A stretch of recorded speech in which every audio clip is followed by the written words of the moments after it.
Welcome to Homebrew by J.W. Martin Real Estate, where we uncover the true stories of what's brewing in South Carolina's local business scene. I'm Joey Martin, and each week we sit down with the ones who are pushing through the grind. Business owners, creators, and community leaders who have fought through the tough times and come out stronger.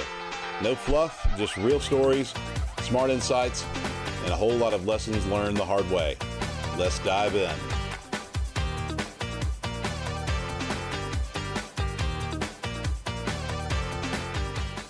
Welcome to Homebrew, where we learn the stories behind our striving businesses. We'll discuss the good, the bad, and the ugly of entrepreneurship and business. I'm Joey Martin, and I'm honored to welcome today's guest to Homebrew, Mr. Dan Ahlborn. Dan Hey, is a real Joey. estate investor. Thanks for having me on, man. I'm excited Hey, to start. Dan. Awesome. Yeah, really excited about this one for sure. To tell you a little bit about Dan, he's a real estate investor, a speaker, mentor, and author of the book, Flipping My Identity. Welcome to the podcast, Dan. Tell us a little bit about yourself. I've been a real estate investor for 16 plus years. And honestly, Joey, the first 12, I was a complete loss. I was not very good at it. I failed forward for so many years. And there's a variety of reasons for that. But what I came to this epiphany, and there was a point in time in which this all made sense, that my identity and who I thought I was not clear. I wanted to be an investor, but I was playing investor. I didn't have the true identity to my core of being that individual. And until it got real and it got to the point that I needed to really make this work, I then went to some training, got some education, flipped it on its head. And maybe in most years early on, if I was making 40, 50, 60K a year real estate investing, that was a good year. And the year that this all really connected for me in 8 months, I made $500,000. So it just Holy goes to cow. show when you get your mind right and you get your focus right, you can do wonderful things. And now we're on a point of we're scaling, we're adding team members. It's a fun time. And it also shows that you can make money in real estate at any point. When the real estate market's blazing hot like it was a few years ago, and even now when it's soft, you can still make money. Absolutely. I completely agree with you. I'm a real estate broker here myself in South Carolina, and we're actually having probably our best year ever right now. But so I completely agree. And I do some real estate investing as well, which we can get into a little bit later. But it sounds like you've got a mission, Dan, to help people break free from limiting beliefs, step boldly into what they're truly meant to be, both in life and business. That's a pretty big mission. Talk about that a little bit. Yeah, maybe this goes into the story of what all happened in my life. Early on, I was working a corporate job. At the time, I had working in a sales organization, didn't want to be my boss. Was talking to a good friend of mine, and she's like, dude, you got all the stuff put together, had a little nest egg of money, take the leap. Well, I did that. And at that time, my wife was a stay-at-home. We had 3 young kids. I was the sole breadwinner. So I took a Wow. big leap of faith with no insurance and no normal every 2-week paycheck and did it and failed forward for probably, even though I was doing investing for probably 3 to 4 years prior to that, for the next umpteen years, 8, 9 years, I struggled through all of this. Because what would happen, Joey, is I would get so close, or I'd get a deal and then I'd get comfortable. Or I would Yeah. get something tough in my life, or a transaction would go sideways and I would fold like a wet paper towel. I Goodness. just didn't have the, for lack of better terms, to push Yeah. through the suck. So Yeah. fast forward 2010, or 2020, I should say, I had some very good friends of mine that came to me and said, hey, Dan, we have a business opportunity. You're really good in the sales acquisition. We're really good in the systems. I sucked at the systems. That was one of my biggest downfalls. What if we team together and form a business? And I'm like, cool. And they're like, you don't need to bring anything to the table other than yourself. So they're putting in all the money, all the capital. I just have to put in sweat equity. I'm like, let's go. Because there's one thing I'm good at. I'm a hard worker. Like I'll bust my tail. Right. So I got Right. after it. And then a month later was March of 2020. We all know what happened, right? And we're like, what do we want to do? So we're like, we're only a month into this thing. Let's see where it goes. And we had a very thriving business. We were doing multiple deals a month. My business partners and I seemed to be happy. We were building a small team, did it maybe not the best way, had some people come, some people go. We were just organic about it. But through this process, I was learning a lot about the business side of real estate wholesaling, which is primarily what I do. And then comes 2023, and they came to me. They went to a life conference or a mastermind, right? And they said, hey, Dan, we love you. We just don't love the business. Okay. And I'll be honest, Joey, that hit me. Absolutely. Now they had other ventures. They were doing some money lending. They had multifamily. This was my golden ticket. This was my breadwinner. And Right. I realized at that point I needed to do something. So as I was driving home, I was even thinking like, should I even be in real estate anymore? Because I wanted to quit real estate so many times before. I'm like, maybe God, this is your way of saying to close the door. Well, after Mm, talking to some good mentors of mine and getting some clarity, I said, "No, I need to double down and I need to make a go of this." And at that point yeah. in time was the first real light switch of I am going to be a real estate investor, which I know sounds funny because I've been Right. real estate investing for so many years prior, but I really wasn't being because of my limiting beliefs. Right. I was stopping me from stepping into that role. So once that happened, I also went to a Tony Robbins event. So if anyone who's been to Tony Robbins knows that will change your life forever. Went to Unleash Power Within. That just happened to be a month after that this all happened. So it really supercharged me and my focus and my determination to get after it. And that's what really propelled me to rebuild my business that is today. It's like the third iteration of a real estate business I've been in, which is Yeah. House Buyer Dan, which is thriving and very successful into the point that I've now been able to do it completely virtual. I built it out as such that we run our business up in Wisconsin, but I live in Southwest Florida. So we do Holy cow. everything remotely. Wow. That's just listening to what you're saying there. And I can relate completely. When I first started in real estate, I was just flying by the seat of my pants. So it was kind of We all do. survival. Yeah. And it sounds like you had a big weight on your shoulders you were carrying there with the family and just taking that big leap of faith and just believing in yourself and had some setbacks and setbacks. But man, then you found the company with systems and processes, which are that was a big change for me in my career. I Mhm, actually mhm. EOS entrepreneurial Yes. operating systems. I got linked up with EOS and that was a huge game changer for me and my company with systems and processes because I had no system or process. I was I would have great months and then terrible months and great months and Yeah. terrible months. And so it was just like a big roller coaster. Mhm. And I tell my agents now without the systems and processes and consistency, you're going to continue to have a career that's filled with highs and lows and wondering if you can pay your bills or not until you decide to commit wholly and be consistent. That's just how it's going to be. But it sounds like you suffered Yeah. some of those same things. It did, and I think you're right, because what happens, it almost has to hurt enough that you have to make the change, and for the longest period of time, it did, and there was even a point prior to that I almost lost my home.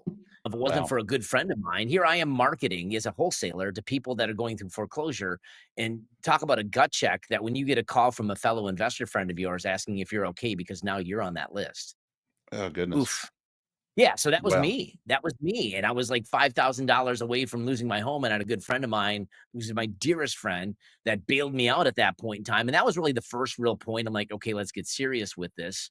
And then, of course, the second iteration was, okay, the team that I was with, and then that broke up, and then now where I'm at now. The other thing that was really huge for me in this evolution was just destroying the self-limiting beliefs.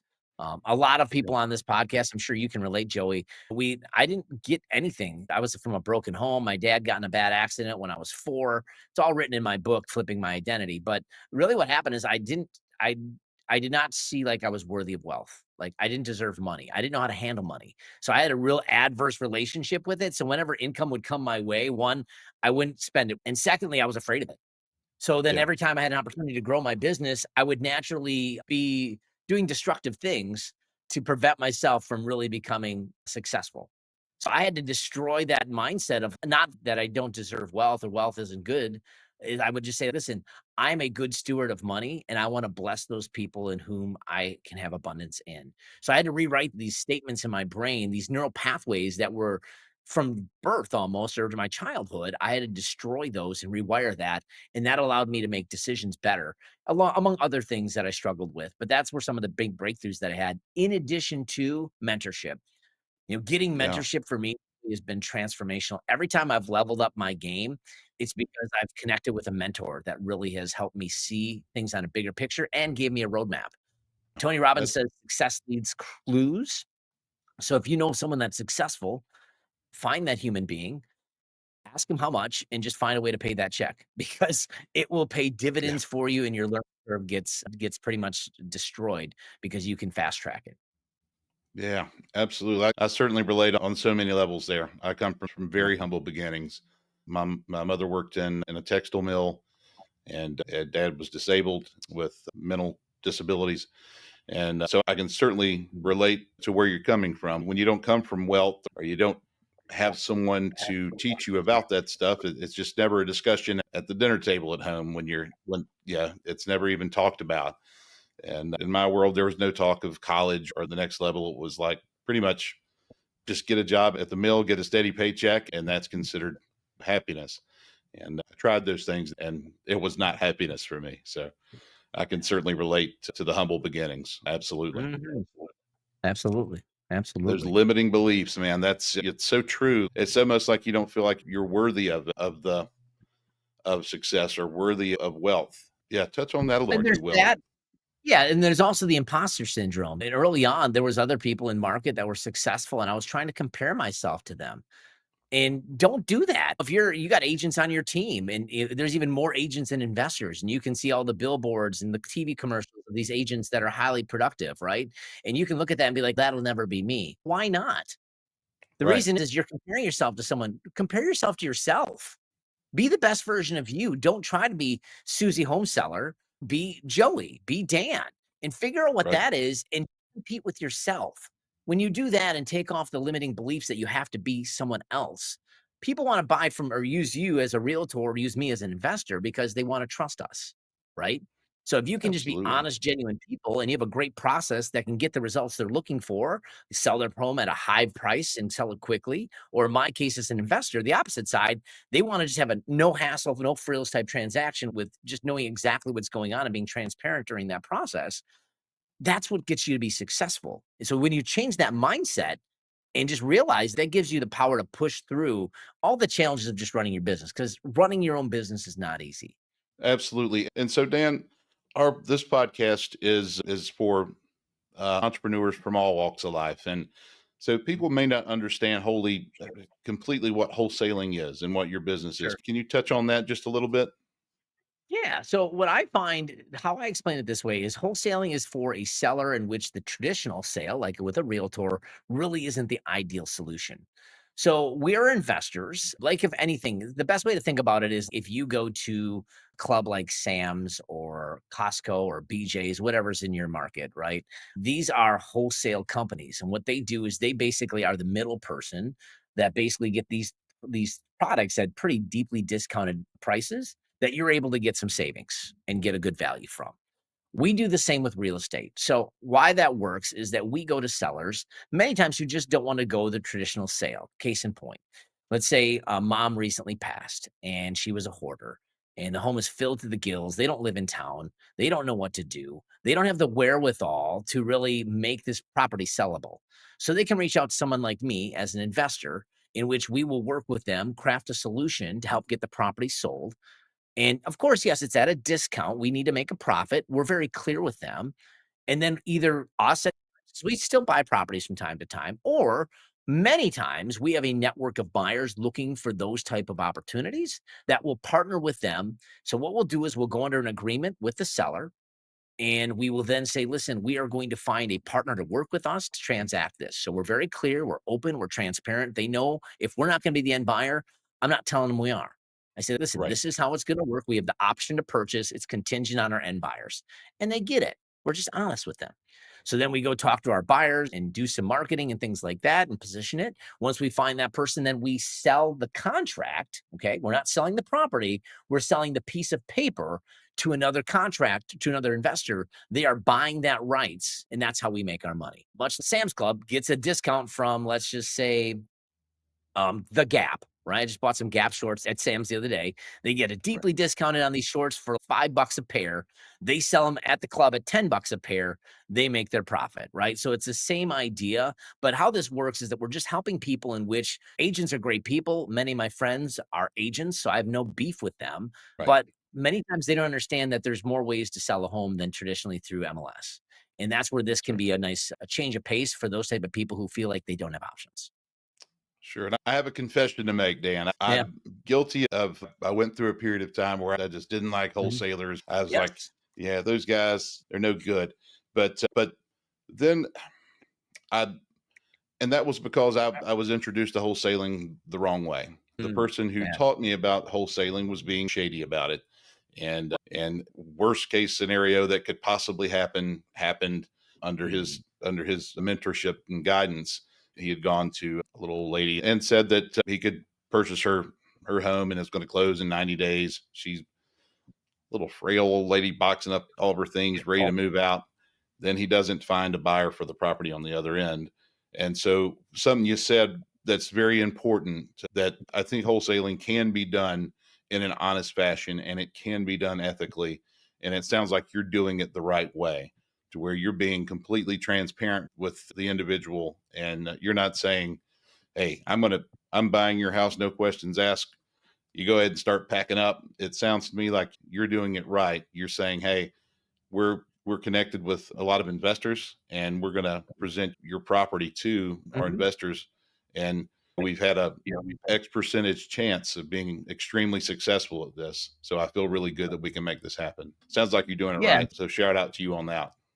Yeah, thank you. And I think a lot of it is that the reason that there's probably some angst between the investor and realtor community is we probably really don't understand each other all that well.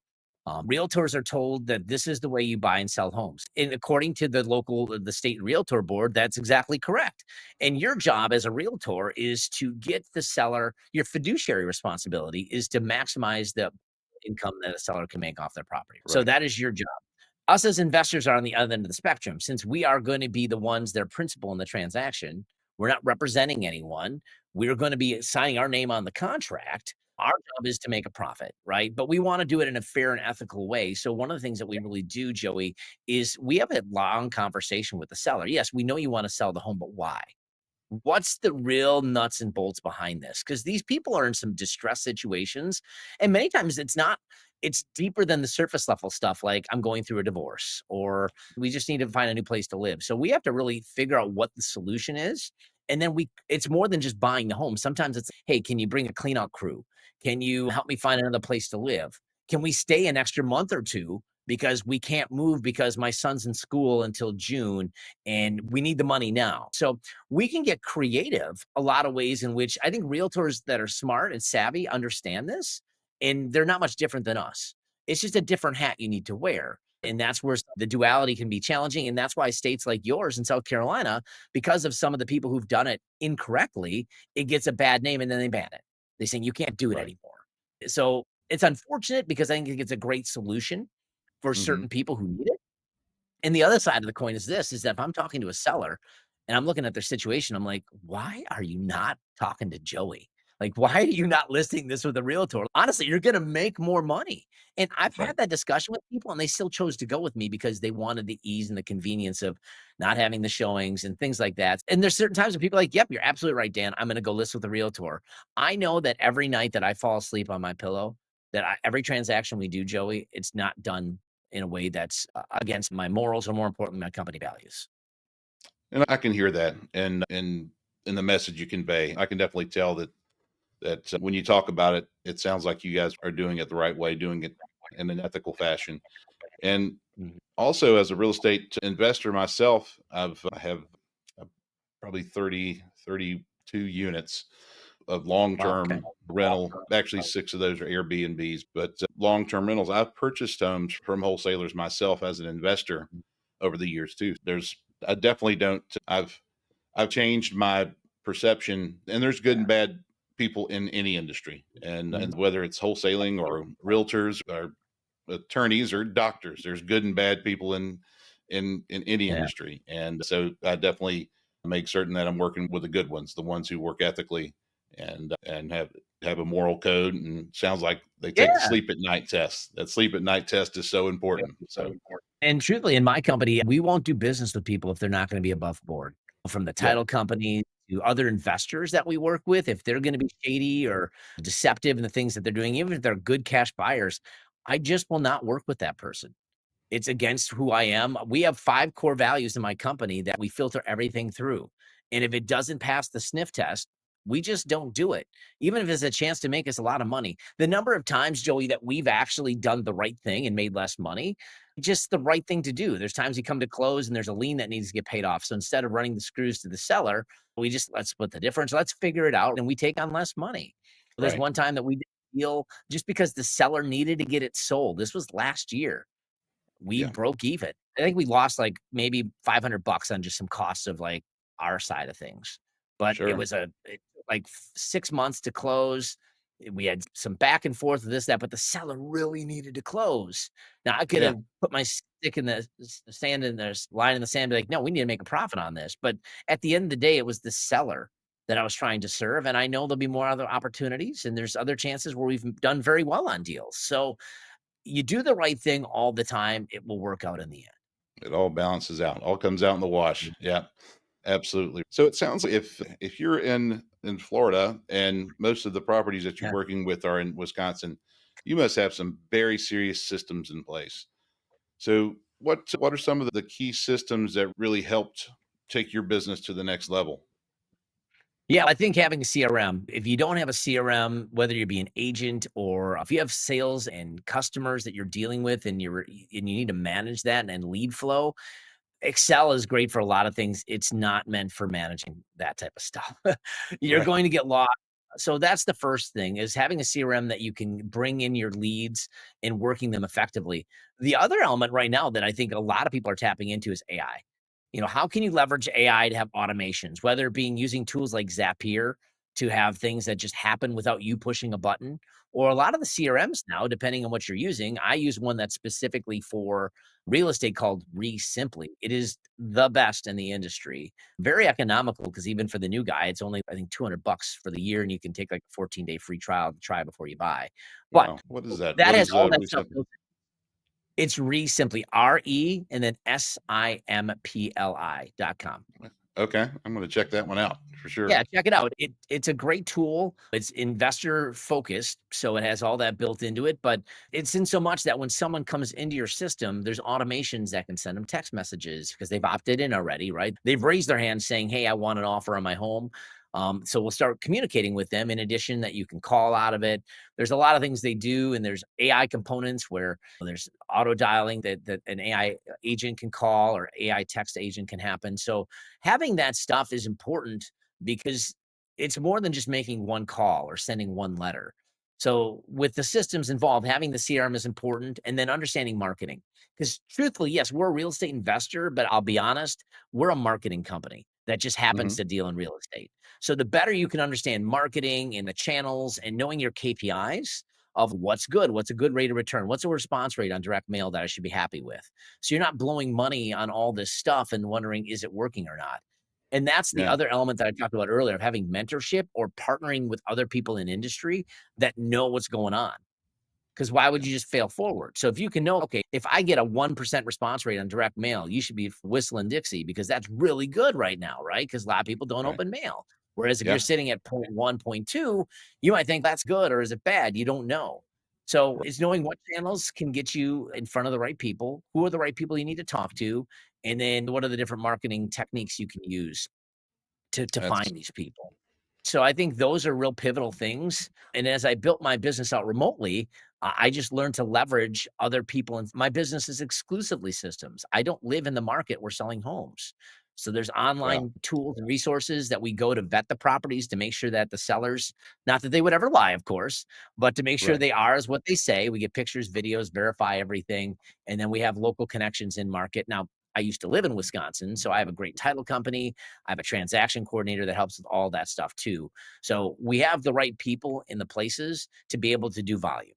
And then it's just adding gasoline to the marketing budget once you have that dialed in, and then it's scale, right? And then bringing in more people because you need Right. to leverage people eventually too. Yeah, I was reading a book recently called a very powerful book, Who Not How. I'm not sure if you've Oh, ever I read gotta that one, laugh. but Go ahead. man, I found myself in the how phase so often, trying to just hours and hours trying to figure out how to do something that I des- definitely have no business trying to do. But I'm so committed to trying to figure it out, and then in the end, end up saying my time is best spent elsewhere. I just need to find someone who's really good at this and pay them to do it versus me trying to do this. Yep. So funny you say that. I've had that book on my back shelf for a while. I had someone recommend it. I then got into it. And then last night, of all the things, so it's just ironic that you brought that up. I'm like, man, I got to read that book. So I've been It's diving into that wonderful. and I was getting tired, but I didn't want to put it down. You're absolutely Yeah. right because I'm at that stage right now, Joey, where I have some bigger things. My mission really is real estate, but I really want to coach and impact people and help people not make the mistakes that I did. So I do offer some teaching and things like that to help people, but that's what juices me. Because when I did Yeah. sales back in the day, I was like, how do I get the thrill of landing the deal, right? Securing the contract. I found when I was able to teach and help people to know how to do that, it was way more rewarding than me doing it myself.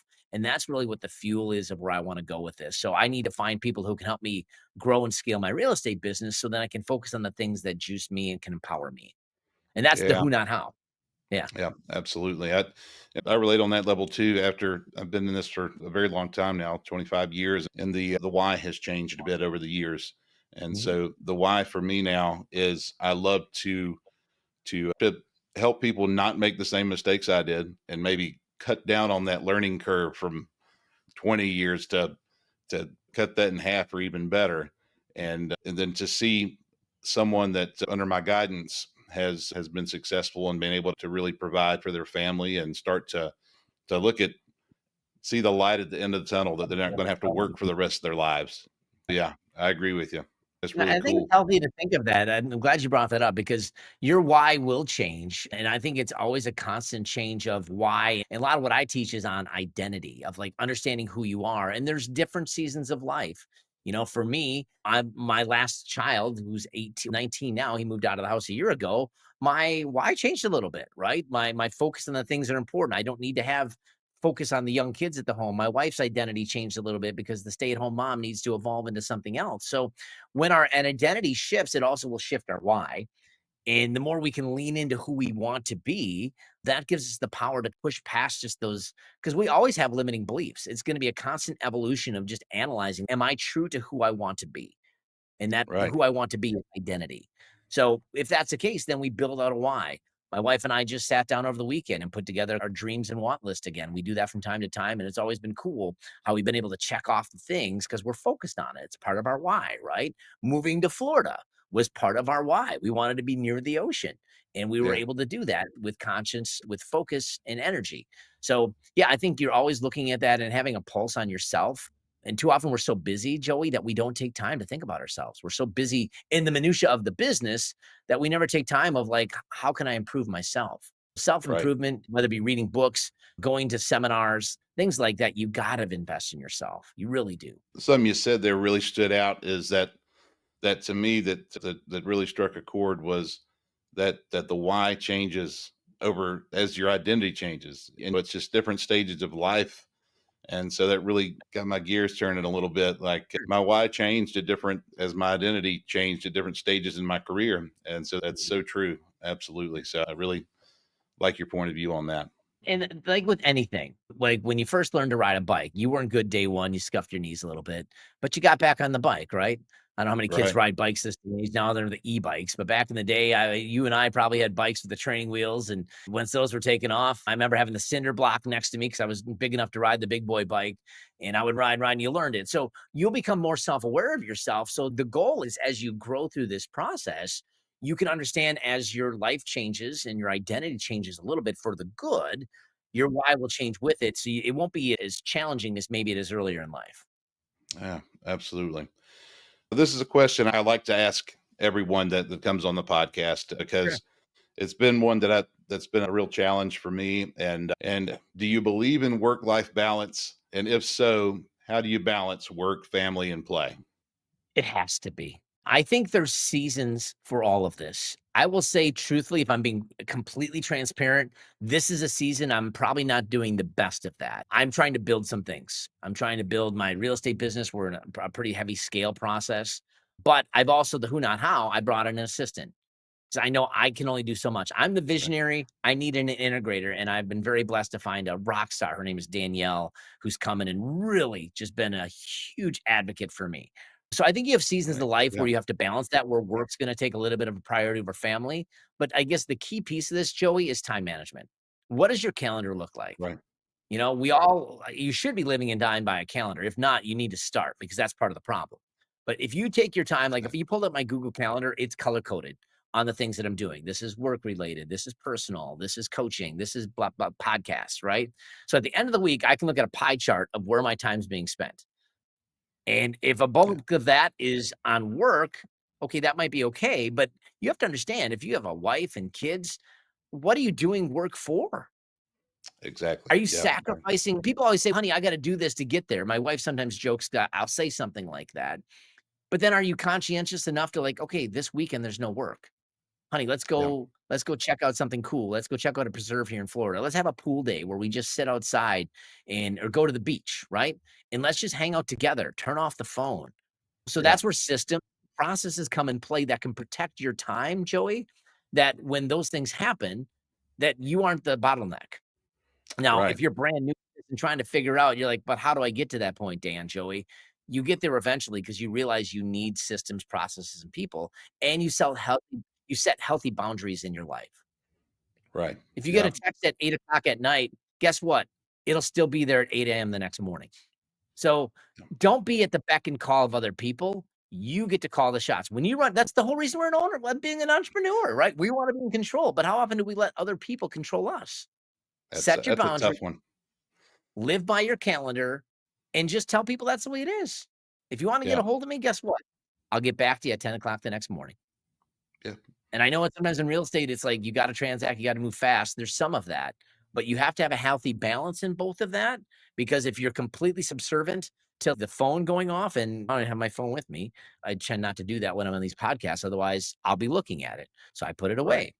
So if this box that every time it zoops or the watch goes off that you're distracted by that, how can you be all in with your family? And at the end right. of the day, that's the reason why we're building this. So Yeah, I think it comes with time management, setting healthy boundaries, and know there's seasons to things that, yeah, there may be certain times where you're going to be investing more time in work and business, but then you need to have an exit out of that.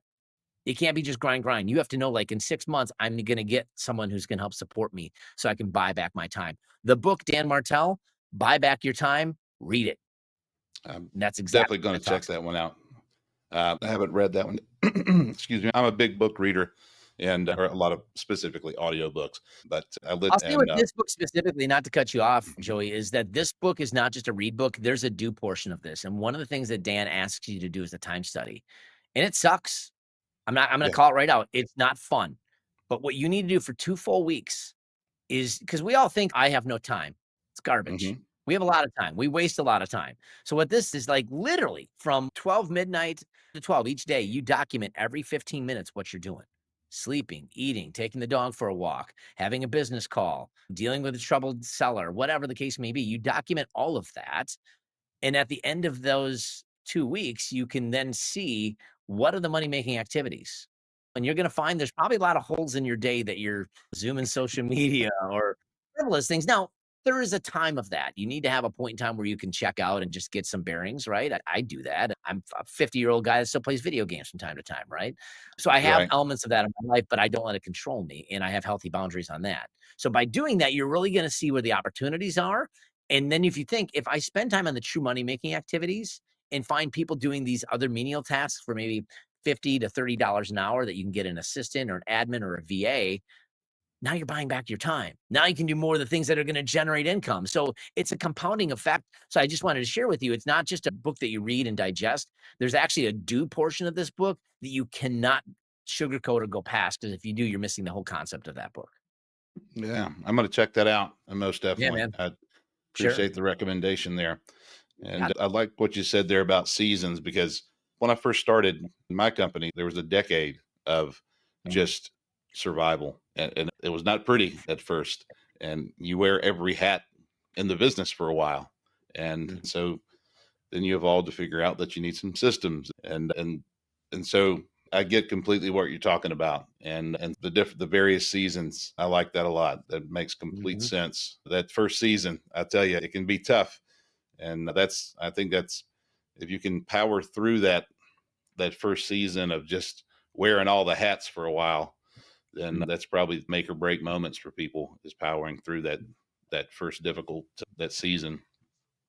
Yeah, at a Tony Robbins event, they talked about a business life cycle is the same life cycle of becoming an adult, where you have infancy and then the toddler and then the teenage years, the rebellious years. And the goal is to get to that prime of life, that maybe that 40 to 50-year age that probably you and I are both in at this point in time, where we feel like things are going well. We're building some things. And then the big piece of that business is that you don't get to the latter curve of that, where, your body starts falling apart and you get older. So when you're in this stage of life, you want to maintain your body and do things that as you get older, not that it can go forever because we don't live forever. There is a dash in between our tombstone, but that we can really maintain the business to that level. So you're right. I think early on, and those are all each seasons that we have to go through. The goal is not to stay in the season. The goal is to find Right. the out of that season. How can get us there quicker? How can I leverage people, systems, tools, things like that that can help you get there and get to the point of becoming more successful so you're not just stuck in the grind? Most definitely. And it sounds, obviously, I think we can sit and talk all day. I'm really enjoying this conversation. Yeah, There's man, so I as many, well. Thank you. yeah, so many things I want to talk about. How do you define the word success? That's another question I'd like to ask everyone on the show. It is a moving target, and I think each person has that. For me, it's that I can have autonomy. I can feel like I'm adding a value back to people, whether it be in my personal life with my personal relationships with my wife.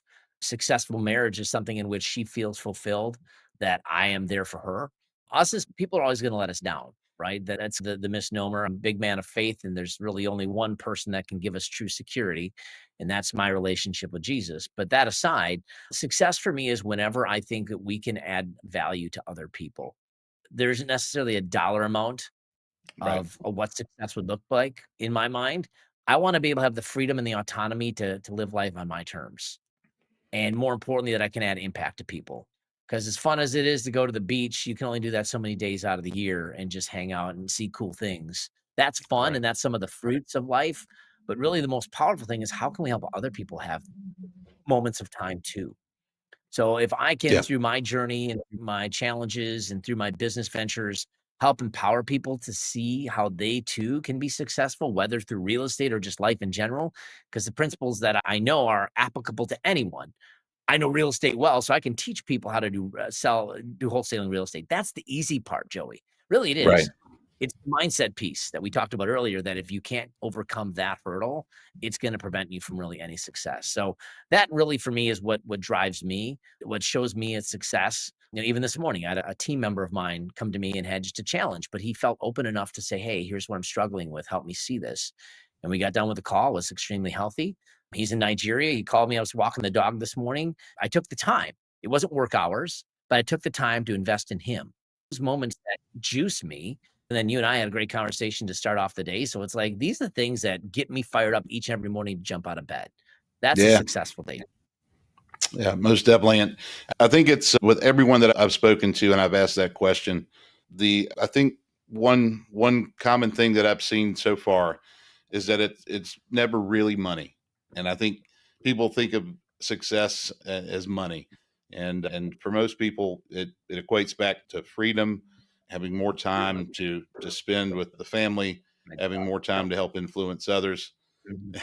Got the dog coming in there. Yeah, he gets a little owly with certain sounds. He's a big baby, but go ahead. I'm a Sorry big about animal the lover. distraction. I'm Mhm. a big dog lover, so absolutely. Mhm. But it sounds to me like faith is also something that's very important to you. So talk about that a little bit, if you will. Yeah, man. Obviously, at a young age, my mom had her demons and struggles because of what happened with my dad and the accident he was in. She turned to a lot of negative vices, drugs, alcohol, sex, the whole nine yards. I was bounced around a lot as a kid. But I will Right. say my mom did this well. She got me to church. She really put me in front of some good teaching of God's word. And early on, I understood that I needed a savior in Jesus Christ. And I put my faith and trust in him at a very young age. I will say because I saw a lot of discrepancies in church, I stepped away for a long Yeah. period of time, but I never lost the faith. Like, I knew Sure. deep inside that Jesus was within me and that he was here to help me, but I lived a life that was counterintuitive. And then 9/11 happened, and at that time, I was in radio. So here I was, a top 40 radio DJ, playing all the hits, spinning the tunes, being the Yeah. goofy guy in the morning, and then you get news that, oh, a plane hit the towers. Then, oh, by the Mm. way, there's a second. So our music-centric radio station turned into a news format radio station in a blink of an eye. And I was on my shift normally was like 5 to 9.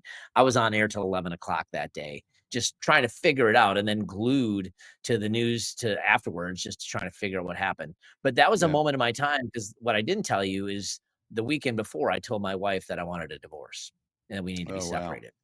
Oh, wow. So God has a mysterious way of working through tragedies, and the Bible says He uses all things for good. He used that to, one, say, Dan, you have an amazing thing with your wife Diana. Hmm. Don't be stupid. So Yeah. I refocused on my marriage. And the other thing is, like, God was saying, Dan, I want you to have communion with me again. I want to have fellowship with you again. You've been astray, much like, the Bible story of the parable of the prodigal son. That was me. I went and lived my life, right? Sowed my wild oats, wasted a lot Yeah. of money. And God welcomed me with open arms again, and I didn't have to do anything else for it. It was already there. So I just Yeah. recommitted myself to that. And what that's allowed me to do, Joey, is it gives me the strength. I was actually listening to the song this morning by Brandon Lake and Jelly Roll, Hard Hmm. Fought Hallelujah.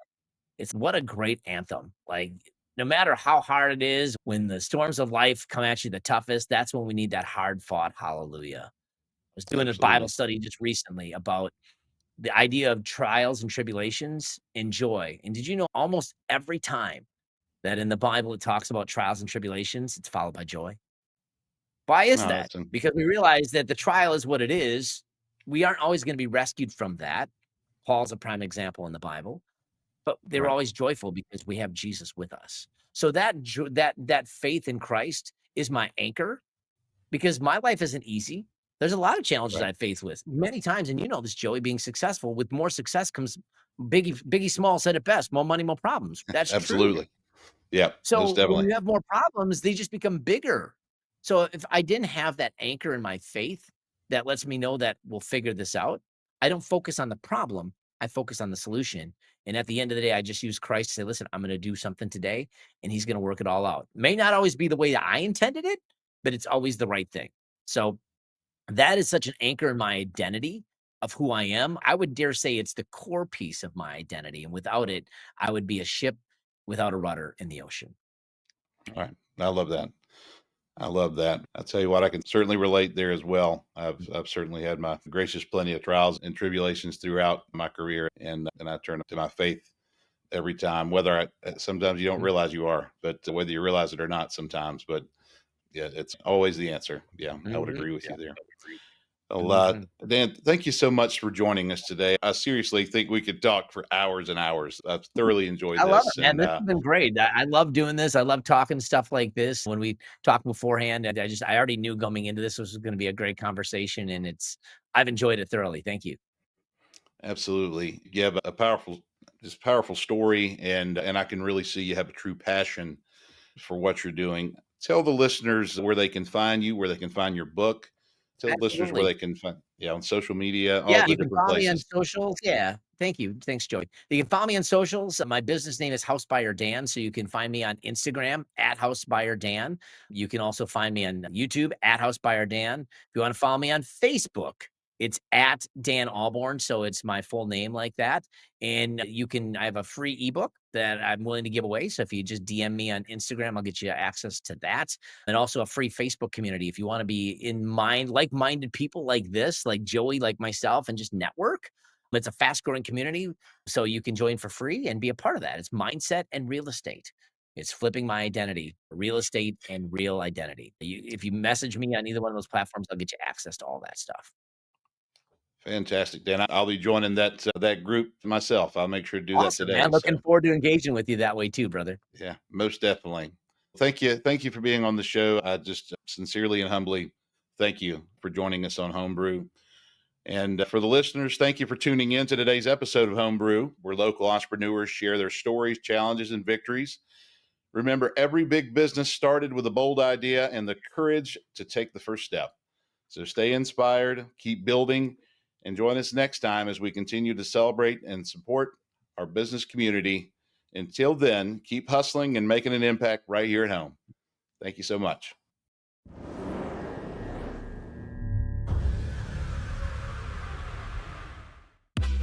That's it for this episode of Homebrew. If it resonated with you or gave you a fresh perspective, share it with someone else who's working hard to make their mark. Subscribe, stay curious, and remember, no matter the challenge, keep pushing forward because success is brewed one step at a time. We'll see you next time. Same place, new story.